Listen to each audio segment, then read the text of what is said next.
Well, good morning. Thank you so much for having me. I think Bozeman is a wonderful area. I'm glad to be able to visit. I live in New Jersey, which is New Jersey. I am from Seattle, which is why I say it's New Jersey. So I was really excited to just see this space and the state. And I love how excited everybody is about your state and what is happening here. Yesterday, sitting in the various sessions, I enjoyed hearing about what people are doing in their classrooms and their schools and at the state level and at the various universities. And what struck me is that everything that I planned to say today, I am really glad I was here yesterday, because pretty much this is like a review of all the kinds of concepts and themes that came up yesterday. When my daughter years ago was in first grade, the teacher, whenever she was reading something or talking about something, in order to avoid the kids being like, ooh, ooh, ooh, I know, me, the teacher told the kids to make this motion, like this, connection. And I feel like this whole talk, I could go like this the whole time, like connection to yesterday, connection to when I was talking, connection. So feel free to kind of like mentally connect. And I'll point out some places where I feel like I heard similar themes yesterday. So I wanted to sort of start this talk with telling you a little bit about myself, because connection, yesterday the concept of stories came up a lot, and I really appreciated hearing people's personal reasons for doing what they do. And so I had planned to tell you a little bit about how I got to where I am as a researcher. I work at a firm called Mathematica Policy Research. It is not math, and it is not the Mathematica software. So I'm just clarifying that now. We are a policy research firm, and we support states and districts and federal agencies in primarily program evaluation, but also technical assistance. And the people that I work with are like whiz-bang smart with data, and I would not be able to be doing what I'm doing without my colleagues at Mathematica. So I want to tell you first a little bit about myself. My career in education began in 1997 when I spent a year substitute teaching. And there is nothing like teaching, subbing for a band class when you are as musically challenged as I am. But then I did get a full-time position in the next year. My job teaching was high school social studies, and it was in a district outside of Seattle, Washington. So at the time that I started teaching, No Child Left Behind was in pretty nascent stages, and I have to say that I was pretty glad when my colleagues really fretted about what the Washington state assessments would do and what these new state testing requirements might be. I kind of said these like silent thank yous, because I taught honor students and I knew they'd do fine. And I taught seniors and they didn't have to take the test. So I sort of was like, oh, as a first year teacher, I was a little bit kind of glad that I kind of dodged that state testing bullet. In addition, the classes that I taught are what we would call homegrown.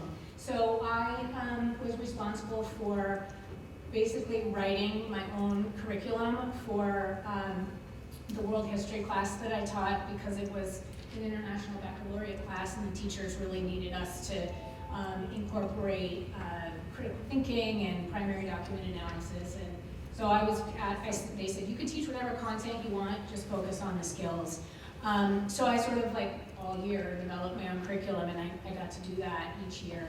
And then the other class that I taught was it was a pretty dynamic model. It was a team of 6 teachers who had recently worked with the district to get this innovative civics class model to be taught to all and required for all the seniors in the high school. So, like 400 or 500 kids at the high school. So we adopted this curriculum, and we had 6 teachers. All of us had a full class, but it was a room like this where the door opened, and so the kids, we combined our classes, so it was like 60 to 75 seniors in high school in the room, and we team taught the class. And our goal of the class was to do a whole bunch of performance-based assessments and simulations. So because of the way that we structured the class, we did like a model of United Nations, we did, what else did we do? A model Congress, and then at the end of the year, we had this whole, I put an overview of the end of the year up here. At the end of the year, we did this global, the students would research a country, and then they would use that information to have a culture day, and then at the very end of the year, like literally the last 2 weeks of high school, for seniors in high school, we ran this world economy game where they made trades for their country and with other countries in the class, and they justify their trades, and they would talk about why they bought what they did or why they were selling what they did and how their country could sustain that.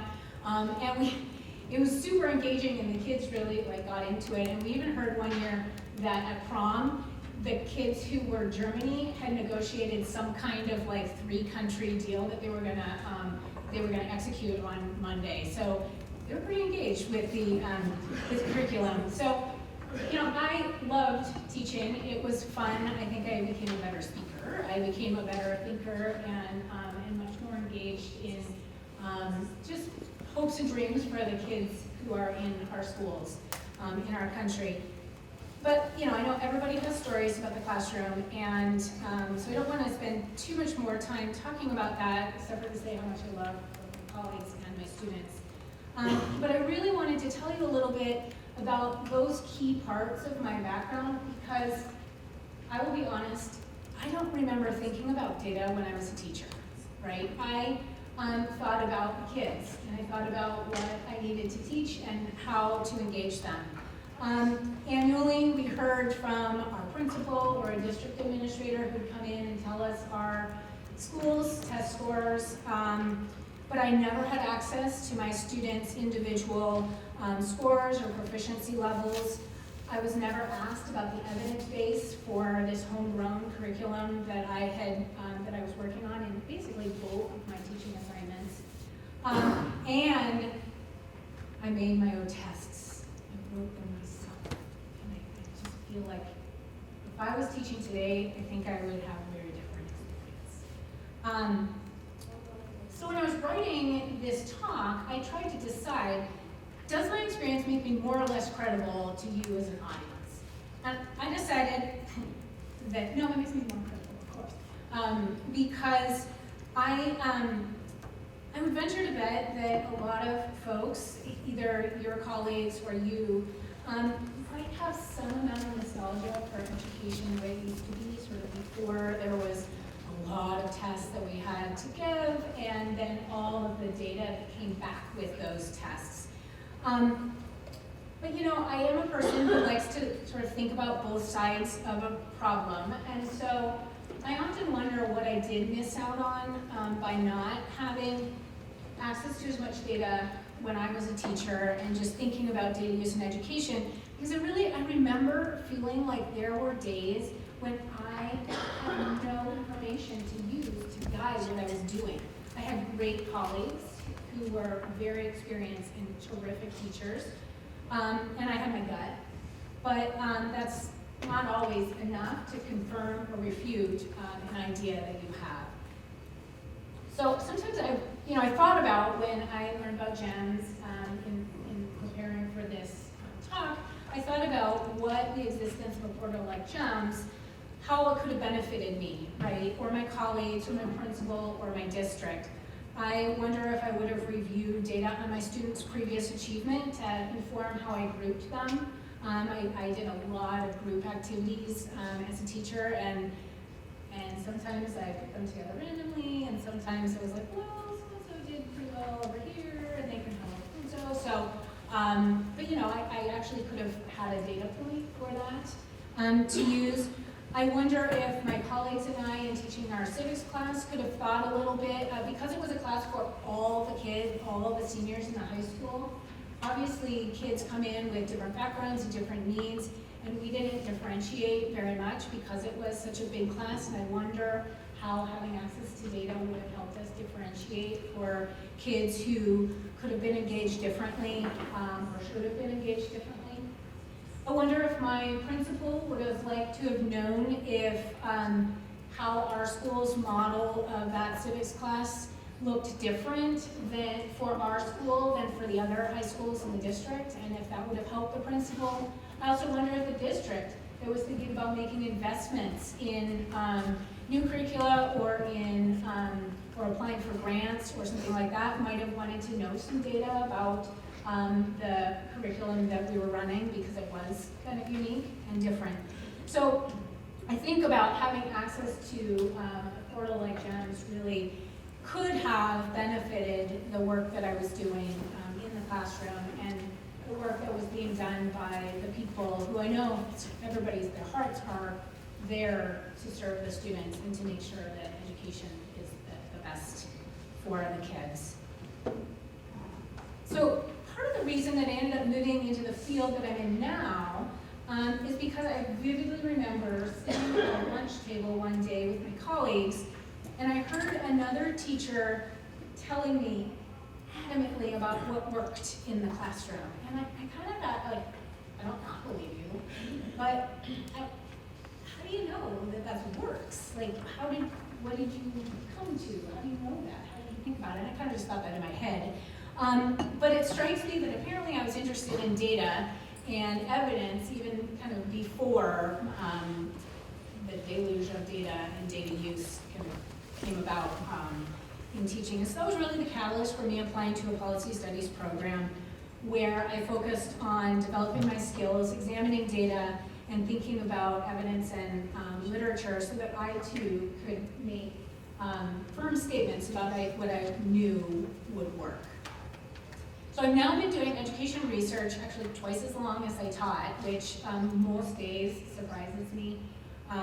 And let me just say, explaining what I do now is a lot harder than telling people when I was a teacher that I was a teacher. My title is senior researcher, and at Mathematica, what that means is that I contribute to and direct studies of programs that are related to education. And like I said, it's not about math, because I just told you I taught social studies. I was not like I didn't major in math or anything. So at one point, I got so tired of trying to say what it was that I did that I came up with this little pithy elevator statement response for describing what I do. And it goes something like, "What do you do, Kristin?" "Oh, I'm a researcher." "What does that mean?"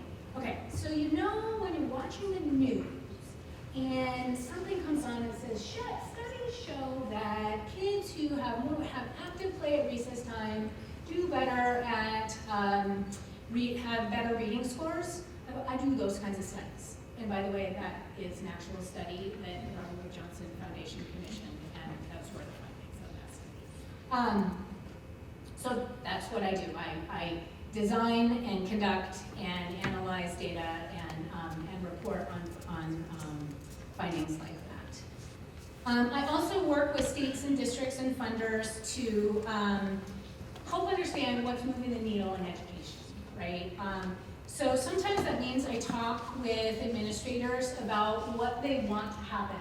We create logic models, we create theories of action, we try to understand how the inputs of a program is going to lead to changes in outcomes that we want changed. Other times we design an evaluation that's going to generate the most rigorous evidence as possible with the goal of being as objective as we can. So I'll give you an example of some of the studies that I've done. I recently wrapped up work on a national evaluation of the Teacher Incentive Fund, which is kind of controversial because we basically study pay for performance or performance-based bonuses and whether teachers who get performance-based bonuses have students who perform better in math or reading. And this is a 4-year study, and we randomly assigned teachers to either get bonuses or to get like a very minimum bonus And so you had this one group of teachers who were getting, a couple $1,000s for their performance-based bonuses, and then another group that was getting a couple $100 for 8 and 7. And as controversial as the topic is, and no matter what you think about it, the idea is to create a study with a design that's going to give you the best evidence so that you really know causally why those outcomes changed the way they did. So we did 4 years of data collection, and each year we analyzed the data. For those of you who are interested, we did find that students of the teachers who got the bonuses did perform better on English scores, and then also slightly better in math scores in the second and third year of the program. And by the fourth year of the program, everybody did the same. We also learned that teachers didn't really know they were eligible for the bonuses, which is sort of an interesting finding if you think that their students did better, which is kind of funny. And mostly we learned that implementing that program is really hard. So that's an example of the kind of work that they do, and it's kind of day in and day out, slogging through, collecting the data and trying to make sense of it. More recently, I spent time where I direct a project for the Atlanta Public Schools, where they have 17 of their lowest performing schools in their district, and when they're the lowest performing schools in Atlanta, they're often the lowest performing schools in the state of Georgia. So these schools are in major need of improvement.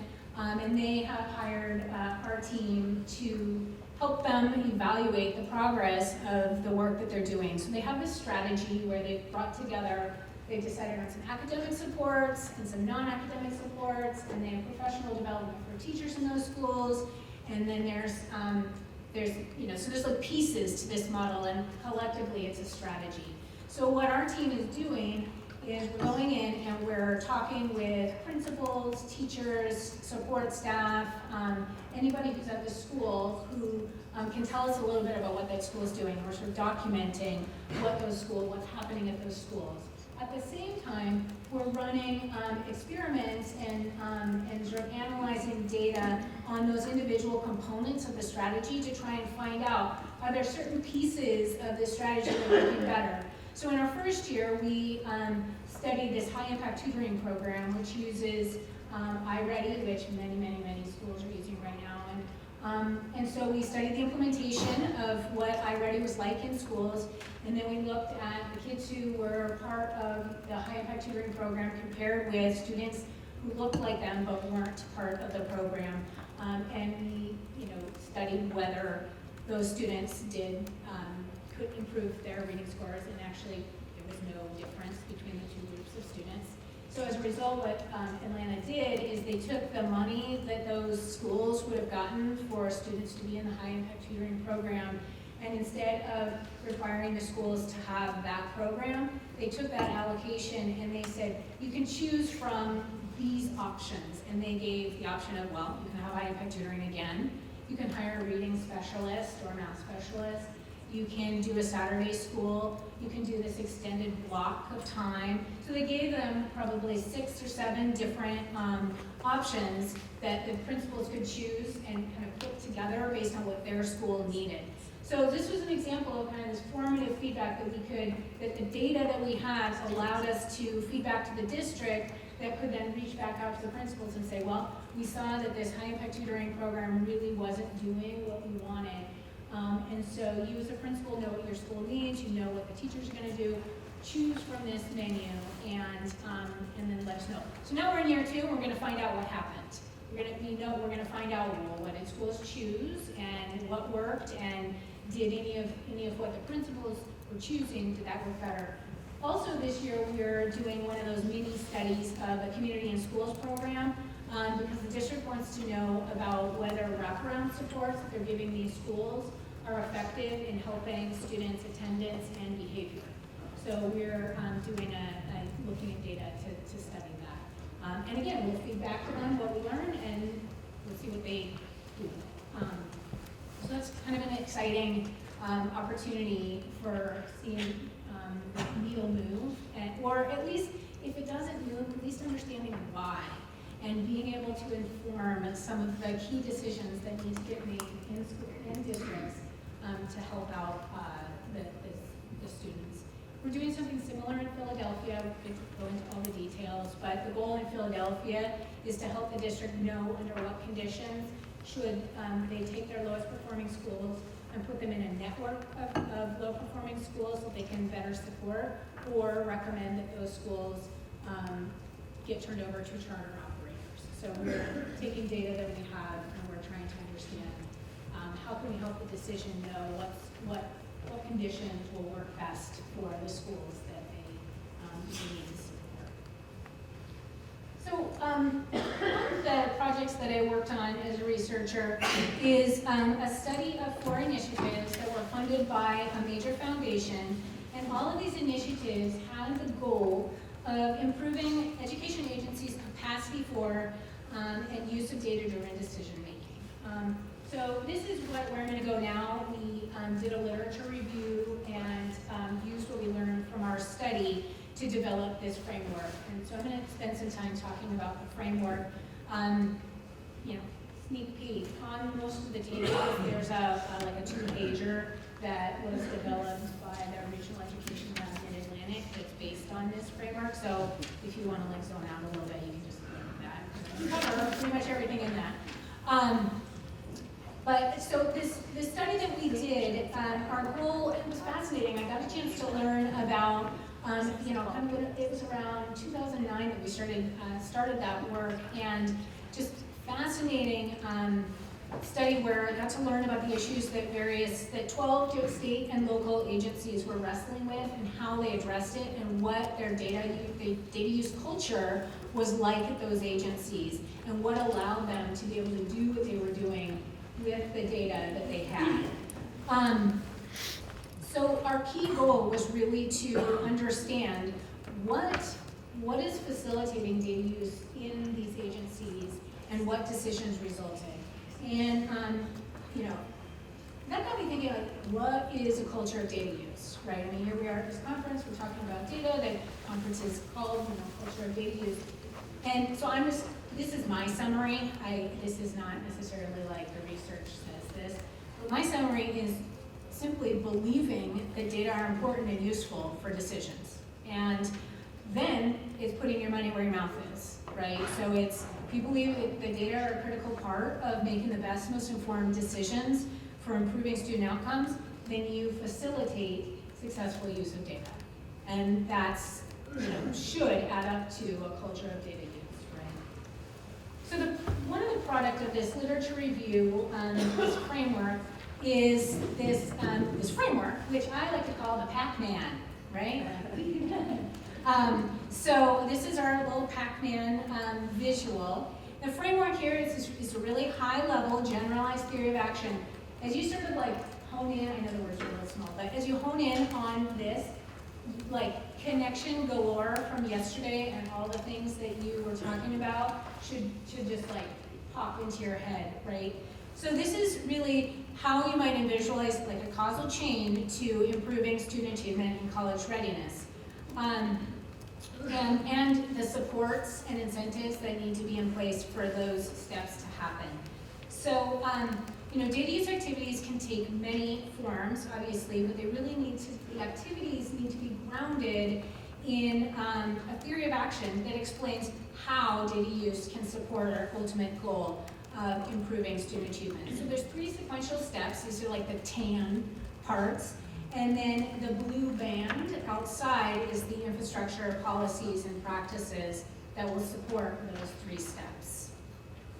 So I'm just going to take some time to walk through the tan wedges and then talk about some examples of kind of the framework that might be relevant to you, and you might think of some examples as you're listening to. So the first wedge here is assembling high-quality data. Before I even go any further, I just have to commend the Montana for the creation of GEMS and this portal that is available to educators and district administrators and state staff and researchers around the state. Creating a data warehouse, let's just admit it, it's not like a sexy topic to go get money for, right? It can be kind of pretty technical. It involves a lot of collaboration. There's a lot of people involved in figuring out what you need and how to present things. So it's really difficult to do, and it's a challenge that many states have been working on. But GEMS is exactly the kind of data portal that is what we're thinking of when we're talking about this first wedge of the framework. So depending on the decision at hand, data can be collected through formative, diagnostic, and summative assessments of students. There's standardized tests, of course. But let's not forget things like interviews, observations, focus groups, surveys of staff or students, parents, community members. There's financial data, human resource, administrative records. There's student records and transcripts. And then there's data from all kinds of other agencies, labor, health, human services, and other agencies. So all of these pieces of information are for you as data. And I think I heard somebody yesterday say data is whatever information you have to go on, right? And I think it's easy to think that data is all about numbers. I personally am a qualitative person, and to me, data is stories. Here we go, connection again, right? It's stories. It's what people are telling you about their experience and their perceptions. And it's important to take into account. So assembling high-quality data requires a strong data infrastructure.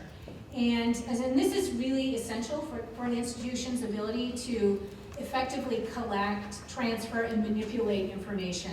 And I'd like to point out that doesn't have to be just GEMS, right? GEMS is a really useful tool for you, but all of us in our schools and districts can create some kind of way to collect the information that we have at our fingertips.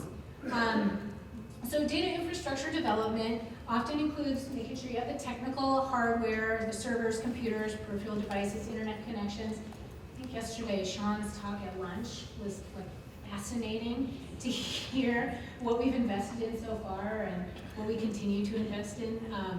But that is part of our data infrastructure. So I guess by integrating what he said yesterday, you also have to clean up the old stuff in part, right? But being able to establish linkages, right, from these distinct databases. You've got linking student and teacher data has been a big effort in the last couple of years. But now, being able to link financial data with program performance data is helpful for like cost-benefit analysis. Like how much, is the benefit of this program outweighing the cost, right? And all of that requires some connections of data somehow. But also creating these low-burden data collection mechanisms, standardized procedures for collecting student achievement data, of course, but attendance data, we all know, you gotta go in there every day, every class, and make sure you're recording who's there. I mean, attendance is like the most updated, timely data that most schools have around, right? Behavioral data, whether that's issues in the classroom, suspensions, making sure that those are standardized, and then observation data that you get either of your teachers or within a classroom on behavior issues. So there's a number of different ways that those data can be collected that kind of are already happening. It might just be a matter of like finding ways to recognize what's happening and how you might sort of capitalize on that. Certifying and monitoring those who collect the data. We want, somebody yesterday that we were listening to was, garbage in, garbage out, like really making sure that what you're getting into your system is going to allow you to have the best information coming out for decisions. And then timely delivery of that data. So there are some inherent challenges, and the example that I want to give about assembling raw data has to do with trying to use that implicit knowledge that we have in our schools. So the example is, career pathways programs are sort of this more up and coming thing, and the school district might really want to have some teachers apply to be teacher leaders or coaches or take a leadership role. They really want to make sure that the people who they invite to apply are exemplary teachers And evaluation data is good and helpful and certainly a starting point, but maybe there's some other indicators of who can apply for this kind of opportunity, right? And in some states, growth measures are something that states have used to measure teacher effectiveness. And so, those might be something that a district uses. But in other professions, when you think about how exemplary conduct and work is evaluated, the views of peers, clients, customers, subordinates, those are used in evaluation. I know when I have my performance review, I supervise some folks, and they get asked how I do as a supervisor. So, in our schools, there is a number of people that on a daily basis see our teachers, our students, and their parents and families. And so that might be a really useful piece of information that's there. It's a matter of asking, right? So data doesn't have to just be about that student achievement data that shows the teacher, move the needle for those students that year. There is implicit knowledge, particularly about intermediate outcomes, that maybe is available to exploit when it comes to raw data. So let's move to our next wedge in Pac-Man. Conducting analysis, the wedge is to conduct analysis that ensures the resulting data are relevant and diagnostic.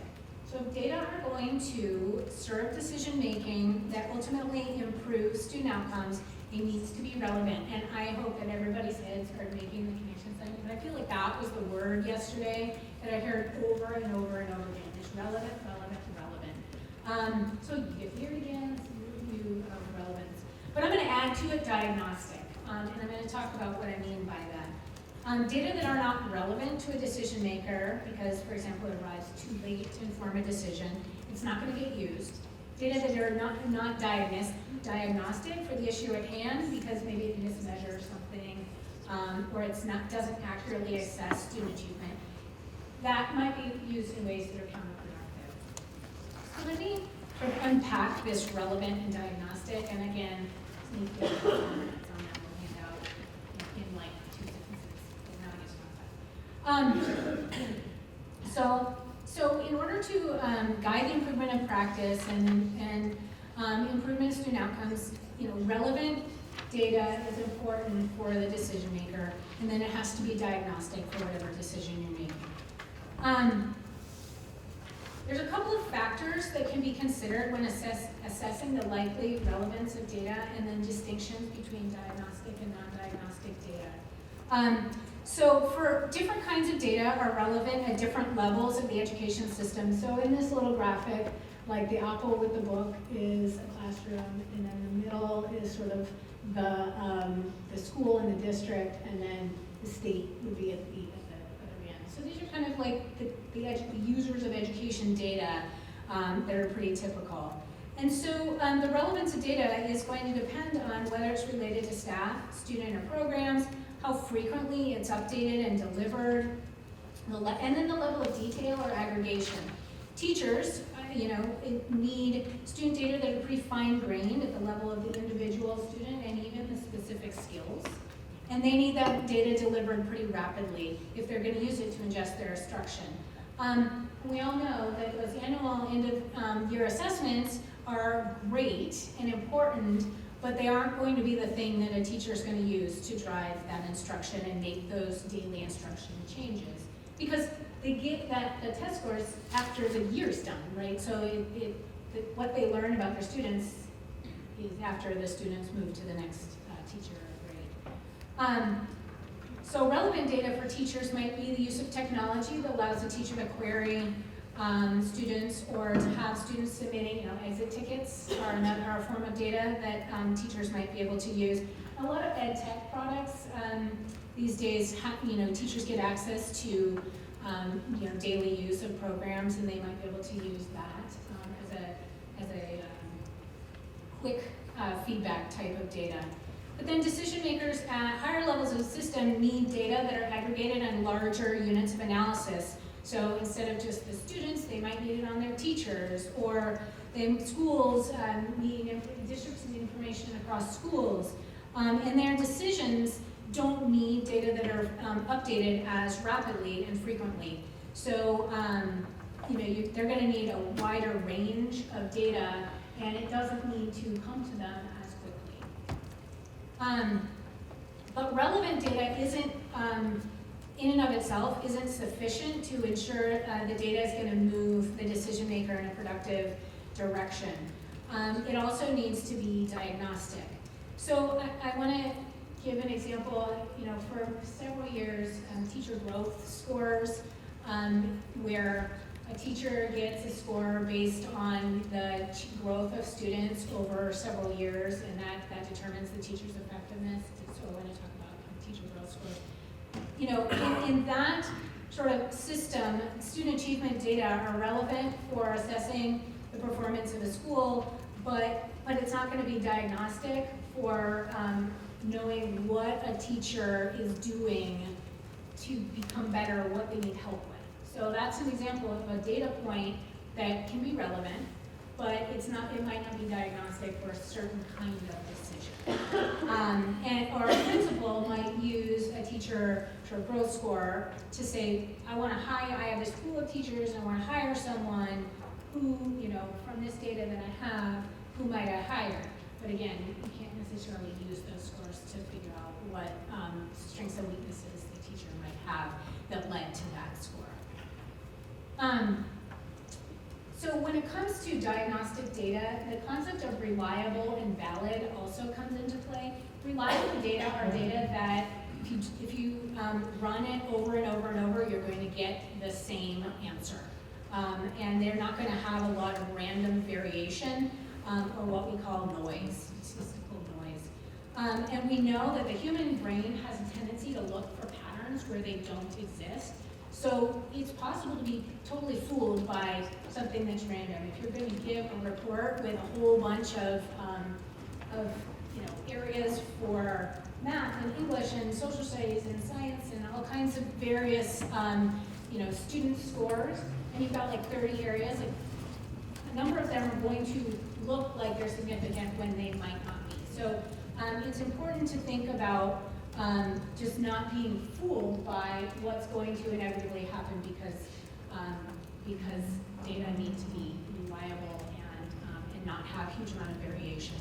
But then it also needs to be valid, and improperly analyzed data is going to lead to exactly the wrong decision. And I was thinking about this and sort of changed my example because I think that the keynote speaker from yesterday's example of the Baltimore attendance, a great example of using data in a valid way for a decision. They were using the average attendance rate, but they realized what's going on? It's not quite right. And so they actually had to change what they were thinking about for that data so that it would be valid for the decision at hand, and therefore diagnostic for what their problem was and what they needed to address. That's like the ultimate connection to this relevant and diagnostic concept that this framework covers. So here's another example.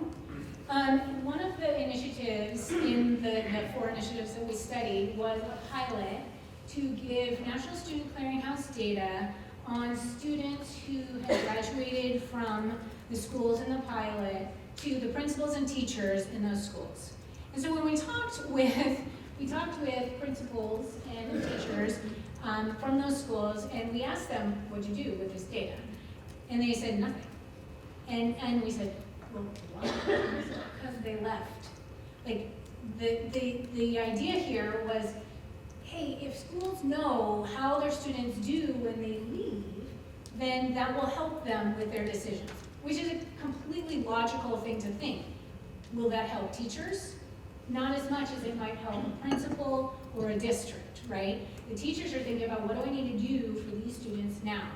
And you can't necessarily make a change to your curriculum for the students coming up if you don't. You got to look at their data. You need the ones who are going to make the decisions about what to do moving forward. Is more of a district level sort of decision. So in the pilot, we sort of learned, well, they were sort of giving the data the wrong level here, and it wasn't a valid set of data for the users that they were giving it to. So it's kind of an example of this diagnostic and relevant concept that I was just trying to flesh out a little bit. So going back to the framework, I'm still on the second wedge. I want to talk a little bit about analytic capacity to support this relevant and diagnostic analysis, right?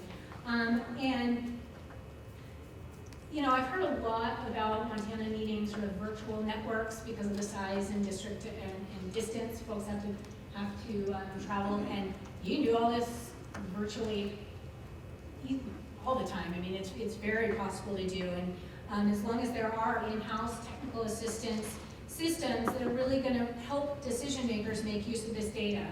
The systems might be technical experts, whether that's at universities or at the state office of instruction, or for districts that are lucky enough to have them, people at the district who can help teachers or principals analyze that data.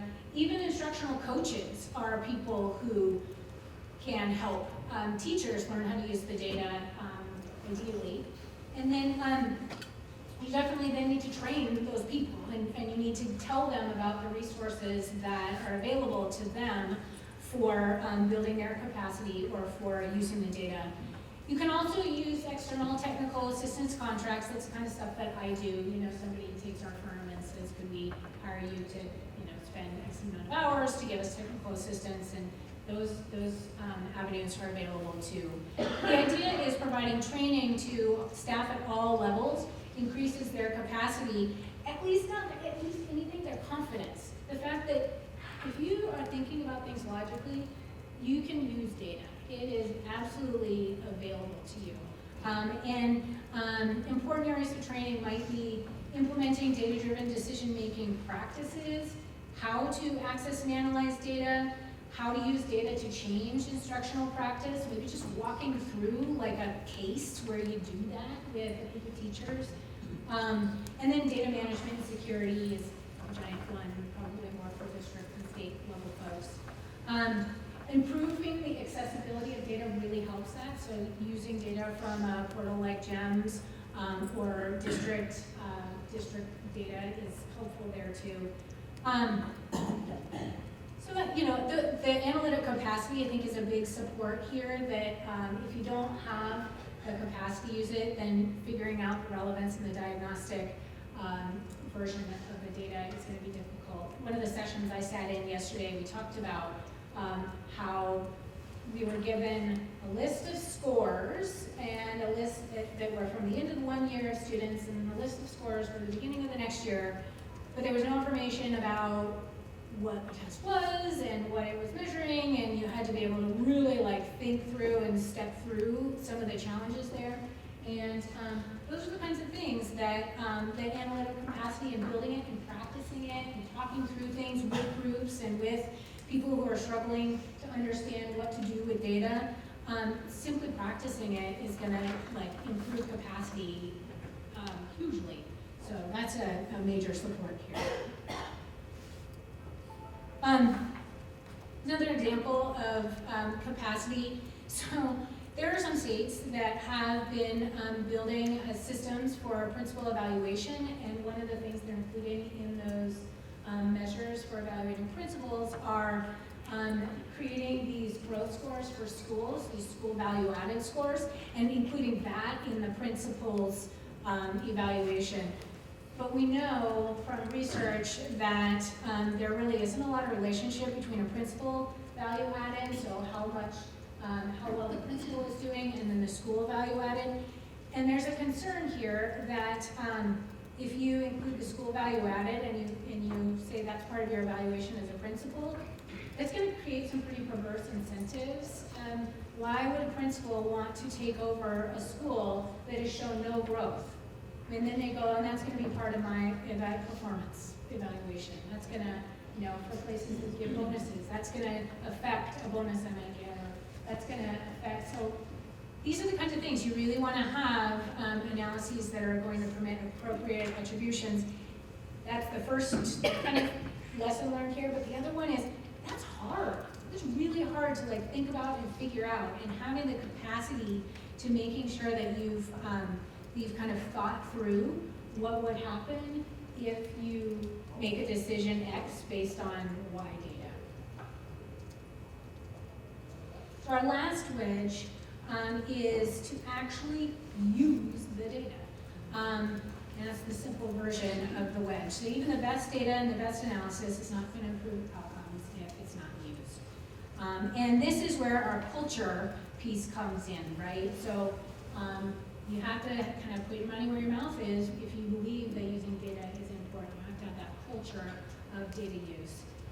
So you need strong leadership. It's going to encourage data use, and then those systems of accountability, whether it's policies that ask for monitoring or use of specific data-driven decision-making practices, giving incentives for using data, tracking how much systems are used and how much, I'm sure that folks who are managing gyms are able to figure out how often it's going in, what people are accessing, what they're tapping, what seems to be most important, what's not being tapped, what's not being looked at.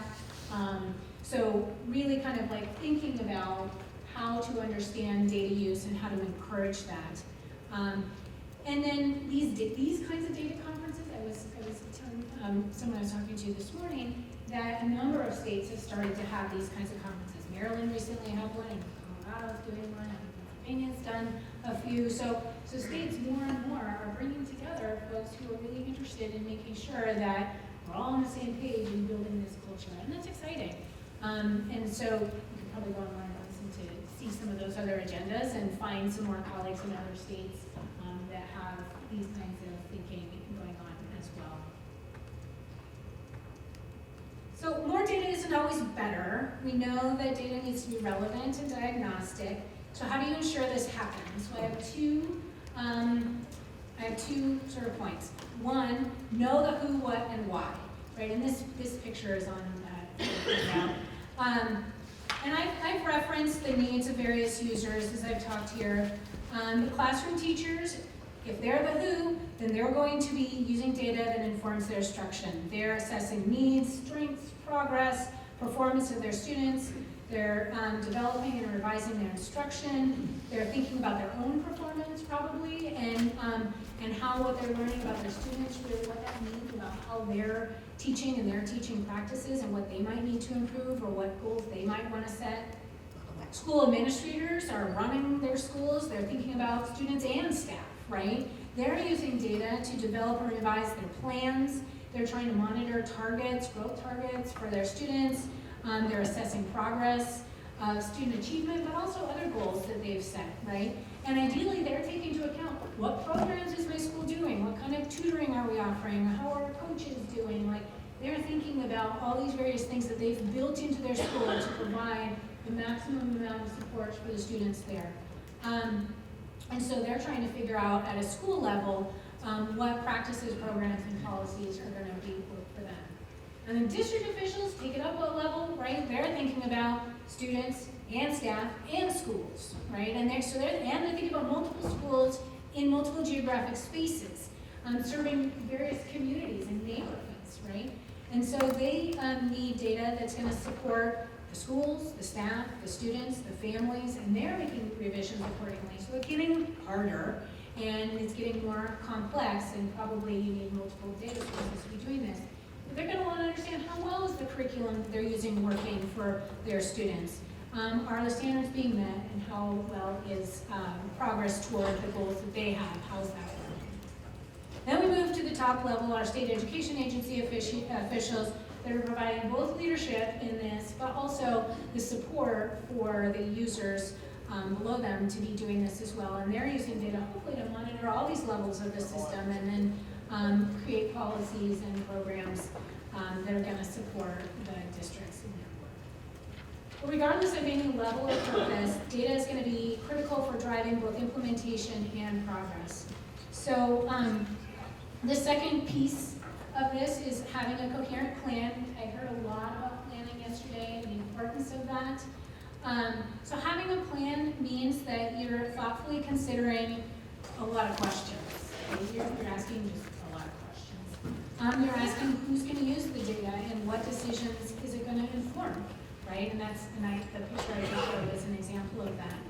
You're asking how and when is the data going to come to the users and be delivered? Are you going to have reports that are created and delivered on a regular basis? Are you going to send those in an email? Are you going to, those reports, not the data, the reports. Are you going to send the reports in an email? Are you going to present it at a collaboration time? Are you going to talk it out between a coach and a couple of teachers at grade level? Like, how are you going to deliver that information? Are you going to have a portal? And then how frequently are you going to deliver that data? Is it going to be kind of a weekly meeting with teachers in a prep period kind of time, or are you going to do a quarterly professional development? And then we have data, of course, that's annually updated, but thinking about the data that's updated more frequently, is there any way that that data can be looked at more regularly? And how are you going to deliver that, right? And then, is there a demonstrated need for the data? So lots of times we have lots of data, and it might be kind of not as great a use of time to process a bunch of it if nobody's asking for it. So it might be nice to let something bubble up and have people ask for something. It was after we were talking about school report cards yesterday, after the keynote yesterday morning, and the point was made that nobody's asking about your report cards. Maybe nobody's looking at them, right? So one of the things that you can track is how many questions are we getting about this? What do people want to know about this? And if you get no questions, and this is about any kind of data, we were just talking about it in the context of a school report card, but this is the kind of thing, like if nobody's asking about a certain kind of data or asking a certain kind of question, then you either need to think about why not, or know that that's not something that you need to focus on right now, and you can think about something that everybody really needs to focus on. And then I think I want, just because we've been using some of these terms, these relevance and diagnostic, really making sure you're thinking about, are the data that's being used telling users what they need to know? Again, going back to this Baltimore example from yesterday, it was saying something about attendance. Was it saying the right thing about attendance? Was it really helping diagnose the problem at hand? And thinking about the reliability of data and the validity of it for the decision at hand. So a couple weeks ago, I was at the library and I saw a cookbook that I thought, my friend would love this cookbook. This is totally, so I'm training for this marathon and I'm trying to eat so that I'm like fueling my body, doing those things correctly. And my friend is training with me and he is like vegetarian, gluten-free, he's got a lot of dietary restrictions. So this cookbook was like vegetarian, gluten-free dietary restrictions for parents. I was like, what? Cool. So I took a picture of it and I said, hey, maybe you should get this one. So I sent it to him. And then I just got personal. Yeah, and then the next day I'm like looking through my Facebook feed and this book comes into my Facebook feed. And I'm like, okay, that's creepy. It's creepy. It's creepy data. Like that I took this picture and sent it through text message, and then in a completely different app, in a completely different place, somebody says, hey, buy this book. And it's like the exact same one. I mean, and because it was a not kind of cookbook. See, so I was really kind of creeped out. It was just like creepy data. But then I got to thinking about it, and then I got to thinking about how powerful what that data just did, how powerful that was, right? It knew me. It knew the things that I was interested in, and it knew to encourage me in some way. And so when we talk about data telling stories, that's creepy, but like in an informed way, that's really powerful.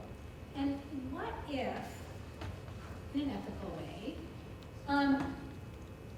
we knew that much about our students and our staff and our classrooms and our schools and our districts? What if we knew, I can't even, like, my mind's sort of blown by what the future holds with that sort of thing in this education space. But, like, they can do it over there, so at some point, it's a thing, right? And at first I was a little afraid of it, but then I decided I'm not going to be afraid. I'm going to be ready. I'm going to be ready to think about it and use it. I'm going to be confident that the things that we know how to do and that we know are important for our students are gonna get us to tell their stories and to provide them with the supports that they need to succeed. We have the information that we can use to do that. And what we need to do is be confident that what we know about our students and what we know about how they do on tests, and what we observe about them in the classroom, and what we talk to their parents about, and what we know our communities need, all of those data points can help us be better. And that story that can be told is one that we can harness for our own good. So we don't need to be scared of it. This picture is really because Halloween's. But anyway, I just think that I'm excited about. I decided instead of being freaked out by what data could do, I'm going to be excited by it, and I'm going to be confident that as a thinker and user and someone who cares about education, I'm going to be able to do something about it for good and to improve our students' achievement. So I just want to wish you all the best in your upcoming year, and there's a couple sessions left today to make use of those, to make use of the people who are here, and really talk about and think about how you can use the data that you've got and how you can be confident in making the decisions that